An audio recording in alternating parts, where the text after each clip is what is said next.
Something I want to tell you before we begin with verse 1. We've been studying through the Gospel of John. As I look at my notes, this is our 43rd study through the Gospel. And I feel like we've been moving fairly fast. I mean, we could go much slower than we have been. And it's necessary. You don't want to blaze through and just, summarize everything and all that.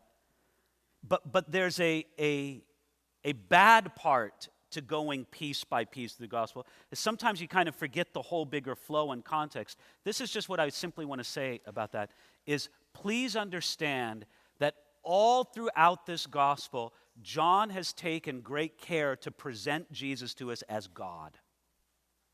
So when we come to chapter 19 and see Jesus on trial before Pontius Pilate, have it in the forefront of your mind. This is God standing before Pontius Pilate. We're going to see Jesus in his weakness, in his humility. Oh, not that there's no strength about him. There certainly is. But this is the humbled, bowed down Jesus. Do not forget for a moment that throughout the Gospel of John, he has shown us this is God standing before Pontius Pilate. And then just immediately in the context, Pontius Pilate, the Roman governor, has an accused prisoner before him, and Pilate knows that the accused man is innocent. He knows it. There's no question in his mind. Yet there are political pressures on him to send an innocent man to execution. That's kind of the backstory as we come to verse 1. Now, so then Pilate took Jesus and scourged him, and the soldiers twisted a crown of thorns and put it on his head. And they put on him a purple robe. Then they said, "Hail, King of the Jews!" And they struck him with their hands. Pilate then went out again and said to them, "Behold, I'm bringing him out to you, that you may know that I find no fault in him." The first thing we see when we look at verse 1, if we understand it, it hits us, it shocks us. It says, so, notice there in verse 1, so then Pilate took Jesus and scourged him. Please understand, previously we saw this in verse 38 of John chapter 18, that Pilate declared, "I find no fault in this man." Pilate knew that he was innocent. Yet what did he do? He commanded that Jesus be scourged. The motivation here seems to be that Pilate wanted to punish Jesus, not only perhaps as a preparation for crucifixion, which was commonly done, but he wanted to punish Jesus hoping that that would satisfy the crowd.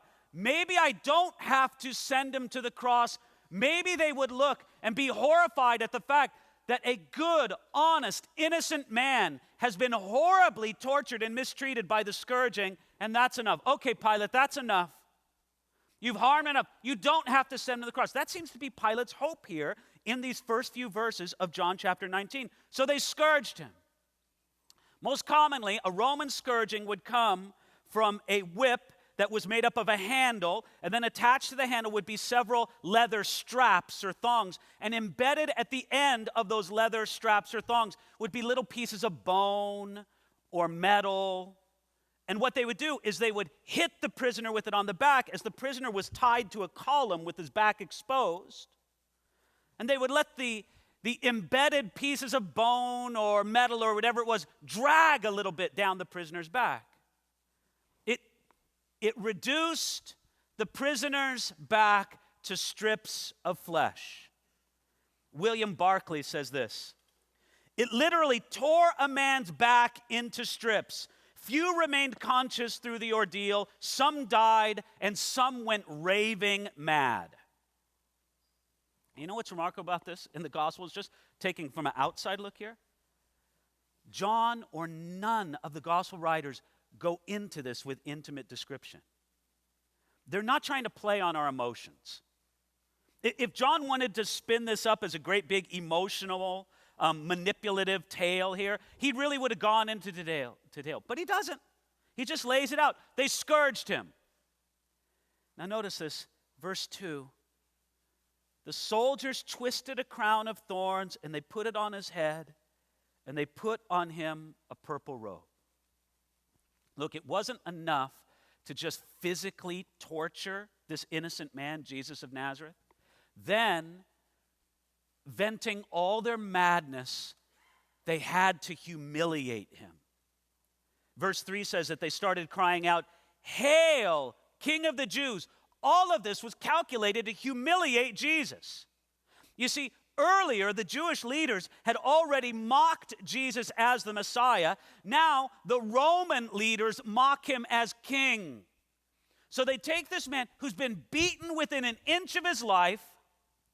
They take, notice the words there in verse 2, a crown of thorns. Kings wear crowns, don't they? But they don't wear crowns of torture. But that's what this was. A crown with long, strong, thick spikes in the form of thorns pressed down upon his head. Then they threw over his shoulders a tattered purple robe. Kings wear purple. It was the royal color back then. But they don't put it on backs that have been ripped open by a brutal beating. Then what did they do? Verse 3 says that they started calling out, "Hail, King of the Jews." You greet a king with a royal title, don't you?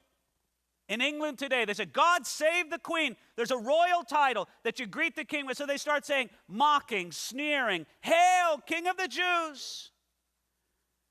And they're doing that not only to mock Jesus, but to mock the Jewish people. The idea is something like this. You Jews, this is the best king you can come up with? This is your king. Ha, ha, ha. Then it says in verse 3 that the soldiers also struck him with their hands. They beat him. They mocked him simply to gratify their cruelty and wickedness. This had nothing to do with the administration of justice. This had nothing to do with dealing with a criminal. This had nothing to do with anything legal. This was pure hatred of man towards God being vented. Matter of fact, the Gospel of Matthew tells us that Jesus was also stripped, and they put a reed as a mocking royal scepter, and that the soldiers went and bowed their knee before Jesus. They offered mocking respect towards him, and then they spat on Jesus again and again. Now, let me bring out a little contrast here. There's something amazing about men and women. We are made in the image of God, and God is a creator. We understand that, don't we? God is the creator, and he is a creator. You want to see the creative brilliance of God? You know, watch one of those cable channels that deal with animals and nature. You'll just be blown away, won't you? God, your creative majesty is amazing. Now, because men and women are made in the image of God, we have something of his creative ability. We can be very creative. Do you see the creative power of man put here now to devising new and terrible ways to mock and torture an innocent man? It's horrible. But if the soldiers used creative power to think of ways to further mock and humiliate Jesus, should not we, his people, use our creative powers to think of new and wonderful ways to bring him praise and honor? If he's going to be mocked like that in some places, then let him be all the more praised among his people. Now, going on, Pilate says in verse 4, "That you may know that I find no fault in him." He's repeating the statement he made in chapter 18 at verse 38, declaring that Jesus was innocent of any wrongdoing. As a judge, Pilate had both the reason and he had the responsibility to set Jesus free with no punishment, instead of continuing the trial in any way whatsoever. Friends, I want you to get this scene. Let the movie run in your mind right here. Jesus has been beaten. There's a purple rag around his bloodied shoulders and back. There's a crown of thorns upon his head. Matthew tells us that he had some kind of a reed, a slender stick in his hand as a mocking royal scepter. And Pilate is going to present now this beaten, bloodied figure before the crowd. Verse 5, then Jesus came out, wearing the crown of thorns and the purple robe. And Pilate said to them, "Behold the man." Crowd, look at him. Hasn't he suffered enough? Haven't I punished him enough? You know he's innocent. Can anyone among you, crowd, lay any sin to his charge? Look at him in his majesty, in his dignity. There's something in his eyes that's yet divine. Look at this man. Hasn't he suffered enough? Pilate hoped to awaken pity within the people. And if you'll forgive me just a little bit of imagination here, in my mind, for a moment the crowd is stunned. For a moment the crowd looks in awe at this man. He's not weeping. He's not trembling. He stands in strength and dignity and majesty, absolutely committed to fulfilling the call God has placed on his life. His food is to do the will of God, and he will drink the cup that has been offered to him. The crowd is stunned, at least for a moment. Now, Pilate wanted the crowd to pity Jesus. He thought, if I humiliate Jesus, if I make him seem less than he really is, if I can arouse some sympathy from the crowd, I can save this guy. Can I just draw an analogy right here? Make a little point of application. There are people today who do a very similar thing with Jesus Christ. They hope that by bringing him down a few notches, that he will be more acceptable to people. And so he's not really God. He's just a great prophet. You see, if Jesus is going to be relevant to a modern, progressive, scientific age, we just got to admit Jesus was wrong about some things. There are people who say that. I hope you don't read them, but I do. Maybe I read them so that you don't have to. Oh yeah, Jesus seemed to believe in Adam and Eve, but we all know that Adam and Eve weren't real people. So Jesus was just wrong on that thing. We just got to accept that Jesus was wrong about that, and we're okay. Do you see what they're trying to do? They're saying, if we bring Jesus down a little bit, then you'll feel sorry. You'll like him then. That's what Pilate was trying to do. Ladies and gentlemen, we don't need to do that for our Savior. We can let him stand in all of his glory, in all of his majesty. We say it in a way that Pilate didn't mean it. We say it, look at there in verse 5, behold the man. Pilate did it so that people would feel sorry for it. We say, behold the man, and see this man who's unlike any man who's ever walked the earth. See this man who's absolutely, beyond question, the most pivotal figure in all of human history. There is no person who has ever impacted the world like Jesus of Nazareth. Nobody. We invite, look at this man, behold the man, and you'll be drawn to him. Behold the man, look at what he says, look at what he did. You behold him, and you will be drawn to him. We say it as well, we just say it in a different way than Pilate did. Now, in the way I picture it, when Pilate brings forth this dramatic scene, the crowd is stunned. They're shocked. They see it and it hits them. But look at what happens now in verse 6. Therefore, when the chief priests and officers saw him, they cried out, saying, crucify him, crucify him. Pilate said to them, you take him and crucify him? I find no fault in him. Notice, friends, please, that the cry, crucify him, that came after Pilate invited them to behold the man, it didn't come from the crowd, it came from the religious leaders. It didn't come from that stunned crowd that had a lump in their throat as they looked at this man of great majesty standing before them. No, it was, verse 6 says, when the chief priests and officers saw him, they screamed, crucify him, crucify him. And the sense in the original language is that they kept screaming it.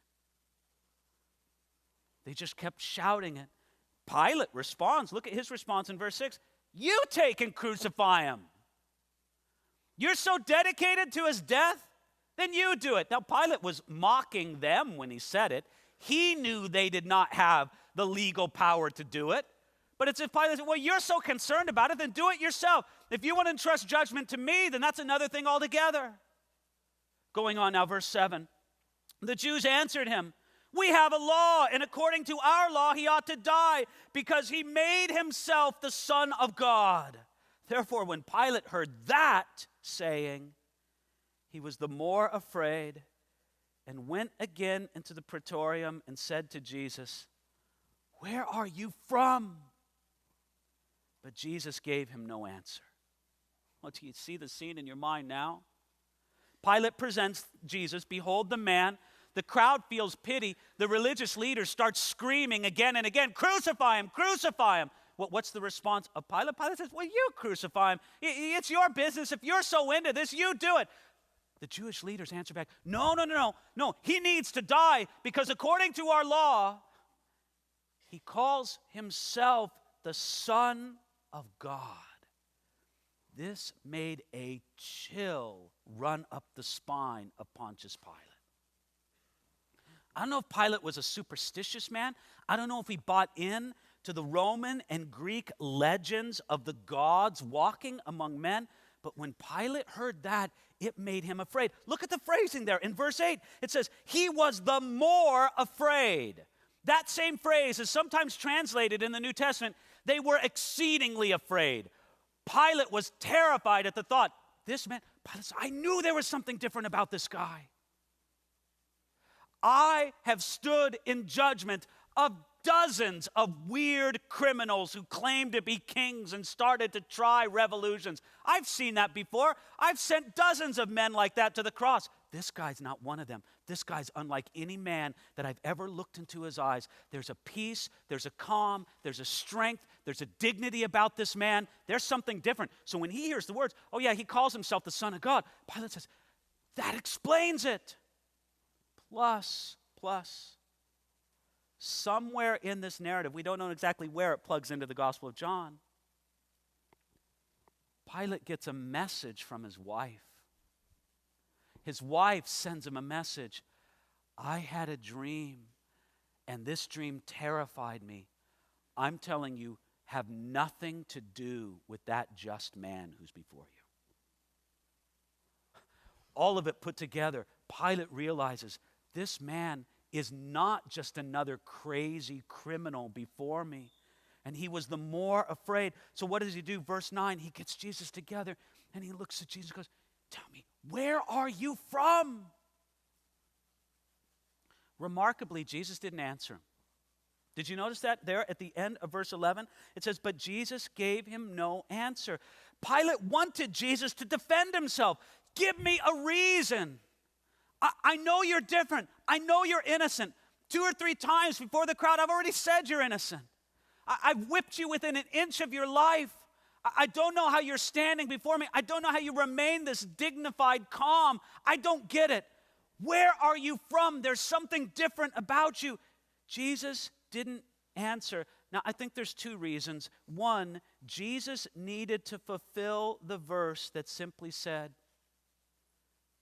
that as a sheep before its shears is silent, so Jesus would be silent before those who sent him to the cross. That's in Isaiah chapter 53, and I paraphrase that prophecy, but that's the idea behind it. There's a second reason at work, though. Jesus had already clearly told Pilate where he was from. He said that he was a king of a kingdom that's not of this world. That's in John chapter 18, verse 36. I already told you where I'm from, Pilate. Do you think my answer is going to change? I told you I'm a king of a kingdom that's not of this world. I told you that I don't belong to this world. Your question's been asked and answered. I'm not going to give you a different answer now. Going on now, verse 10. Then Pilate said to him, are you not speaking to me? Do you not know that I have power to crucify you and power to release you? Jesus answered, you could have no power at all against me unless it had been given to you from above. Therefore, the one who delivered me to you has the greater sin.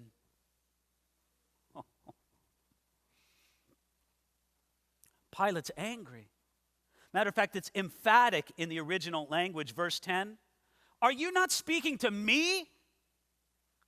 Mister, don't you get it? I'm the Roman governor.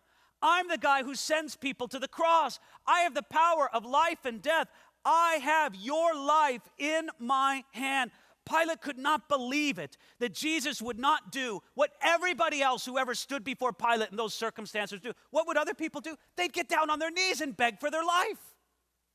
Please, please, Pilate, I'll tell you what, where am I from? I'll give you whatever answer you want. They would think of a way. They'd get clever. They'd get inventive. Listen, when you got a death sentence on your head, you can get pretty clever. You can invent a lot of answers. Pilate saw it before. He saw many men beg for their lives. Not this time. And Pilate's amazed at this fact. And so he says there in verse 11, do you not know that I have power? Pilate was amazed that Jesus was not intimidated by the power of the Roman government. There you are, I've got the power to condemn and crucify you. But you see, in Pilate's understanding of power, Pilate felt that he held the power position, and he just, geez, can't you see this? Don't you get, I'm in control here. I have the power. Now, friends, there's something so massively ironic here. Pilate thought that he had power, but you know what he had the power to do? He had the power to do something wrong. He had the power to send an innocent man to his death. Oh, big power there. You got the power to do unspeakable evil.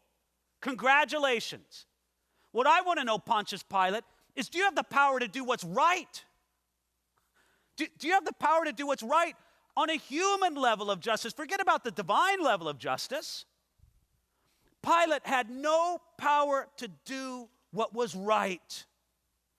And friends, can we not see a little bit of ourselves in Pontius Pilate right there? You're the successful person. You got it all together. You feel like, man, I'm in control. I got it together there. You feel like you got the power to do a lot of things. Okay, you're Mr. Man or woman of power. Here you go. Stop sinning. Show me how powerful you are. We pretty realize that our power runs out really quick. We got the power to do a lot of wicked things and some good things. I'm not saying we have the power to do nothing good. But when it comes down in that critical moment to do what's right, many of us do not have the power, just as Pilate did not have it. You see, what Pilate ended up having was the power to do what the crowd wanted him to do. Oh, I'm in control. I got the power to do what the crowd wants me to do. Yeah, that's a lot of power right there. I want to know, do you got the power to stand against the crowd? Do you got the power to do what's right even though you'll pay a price for it? That's power that Pilate didn't have. So Jesus reminds him, saying, verse 11, you could have no power at all against me unless it had been given to you from above. You see, Jesus answers explaining the true nature of power to Pilate. In the thinking of the Roman governor, Rome had the power, but really God held the power. Whatever power Pilate had, it was given to him by God. Now continuing on, verse 12. From then on, Pilate sought to release him. But the Jews cried out, saying, if you let this man go, you are not Caesar's friend. Whoever makes himself a king speaks against Caesar. When Pilate therefore heard that saying, he brought Jesus out and sat down in the judgment seat in a place that is called the Pavement, but in Hebrew, Gabbatha. Something about what Jesus said to Pilate about the others, the one who delivered me to you has the greater guilt. By the way, it's a little bit controversial. There's a little bit of dispute. I believe that the one who delivered Jesus to, I think Jesus had Judas in mind. He has the greater guilt, Pilate. He didn't say Pilate had no guilt, but he said Judas has a greater guilt. And something about what Jesus said with that, it made Pilate all the more determined. I got to let this guy go free. He understands this. He sees the situation. He sees what I don't see. I have to release him. Then the religious leaders laid down their trump card. You know how it is when you're in an argument with somebody and they got a trump card against you? And they hold it until the end? And then, man, just when you feel like the argument's going your way and you got it, they pull it out. Boom. What are you going to do about that? That's exactly what it's like right here. The religious leaders, they look at each other and they go, man, this is going bad. He's going to release him. We got to do something about this. Okay, lay it out before him. Here's what they lay out. Notice, it's right there in verse 12. If you let this man go, you're not Caesar's friend. Now, by some accounts, Pontius Pilate was an unremarkable man who only held his position because he was married to the granddaughter of the Roman Emperor Tiberius. If that's the case, then all the more he realized the only reason I have any kind of job or status or position is because I'm in the good graces of the emperor. I can't do anything to compromise this. By the way, history tells us that Tiberius, the emperor at this time, was a paranoid, really strange man who would murder people around him if he suspected them of the least bit of treason. Pilate goes, nope, that's it. If you guys are going to rat on me to Caesar and say I've been disloyal to him, that's the end of the game. So he's going to go to the judgment seat. Verse 13, he brought Jesus out and sat him down in the judgment seat. My friendship with Caesar is so important to me that I'm going to send Jesus to the cross. I'm going to reject Jesus because I want to be friends with Caesar. Pilate was not the first man to reject Jesus because friendships in this age were more important to him.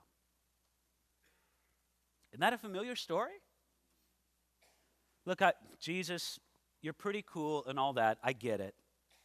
But my friendship with so-and-so, the way it worked with Pilate is the way it often works with us as well. Do you think Caesar was Pilate's friend? Get out of here. Pilate didn't care about Caesar didn't care about Pilate. Pontius Pilate, man, he's a flunky. I sent him out to Judea to get rid of him. He's not my friend. And yet Pilate will risk it all, will lose it all, because he sacrificed Jesus for the sake of friendship with a guy who didn't even like him. The story has been written many times. Verse 14. Now it was the preparation day of the Passover and about the 6th hour. And he said to the Jews, behold your king. But they cried out, away with him, crucify him. Pilate said to them, shall I crucify your king? The chief priests answered, we have no king but Caesar. Then he delivered him to them to be crucified, so they took Jesus and led him away. When Pilate said those words in verse 14, behold your king, Pilate sat on his judgment seat. This is where he would pronounce the formal judgment against the prisoner. He's sitting on his judgment seat. He has Jesus brought out to the crowd again. Behold your king, you miserable Jews. This is the best kind of king you can come with. Look at him. Here he is, your champion, your leader. And look at what the crowd reacts with. The crowd saw Jesus in all of his misery, yet in all of his dignity, and they responded by screaming, away with him, crucify him. So Pilate delivered him to be crucified. Friends, next week we talk about the actual crucifixion of Jesus. Can I simply ask you to take even just a few moments out before next Sunday and pray and ask God to prepare your heart for this passage of Scripture that we look at next week. But I want you to notice, and we'll look at this in conclusion, look at what the crowd shouted out. They shouted out two things. And this is humanity's response to God. Verse 15, Away with him, away with him, crucify him. Now, there are times when people are angry enough or set enough against God, they're so set in their idolatry that they wish God dead. There are times when that's the case. I don't doubt it at all. The more common human response to God, to Jesus of Nazareth, are the first two things that they said. Away with him.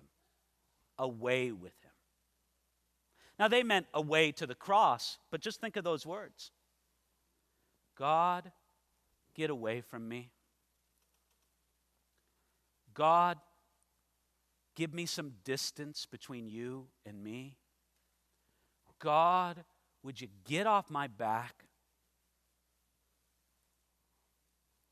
I pray that if any of you, in either a small or a great way, have been trying to distance yourself from God, away with him, Jesus, get away. Jesus, put some distance between you and I. Can you just allow a little sorrow to come in your heart right now and just say, I am so sorry, God. I am so sorry. No, Jesus, I never want to say away with him. I want to say, Jesus, come closer. Jesus, I need you closer. As I behold the man, I want more of him than ever before. If the crowd says away with him, away with him. Get Jesus out of our culture. Get him out of our thinking. Get him out of our system. Get him out of our government. Get him out, just get Jesus away with him. If that's going to be the attitude of the culture, then all the more so the attitude of God's people is, Jesus, come close to us. We believe you have, Lord God. I pray that as your Holy Spirit speaks to people right now about ways that they have said, away with him, that Jesus, you allow that appropriate sorrow to arise in a heart. And that people just say, God, I'm so sorry. And instead, Jesus, I say, Jesus, come close. Jesus, come close. I need you closer to me than ever before. Do it, Lord. Do it in our midst. In Jesus' name, amen.